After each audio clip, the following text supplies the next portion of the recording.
രാമനാട്ടുകര സ്വർണ്ണകവച്ച മുഖ്യസൂത്രധാരനെന്ന് കരുതുന്ന സൂഫിയാന്റെ ചിത്രം പുറത്ത്.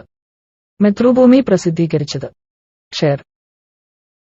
കോഴിക്കോട് രാമനാട്ടുകര സ്വർണ്ണക്കവർച്ചാ കേസിലെ സൂത്രധാരനെന്ന് കരുതുന്ന സൂഫിയാന്റെ ഫോട്ടോ മാതൃഭൂമി ന്യൂസ് പുറത്തുവിട്ടു. കോഴിക്കോട് വാവാട് സ്വദേശിയായ സൂഫിയാൻ സ്വർണ്ണക്കടത്ത് കേസിൽ നേരത്തെയും പ്രതിയാണ്.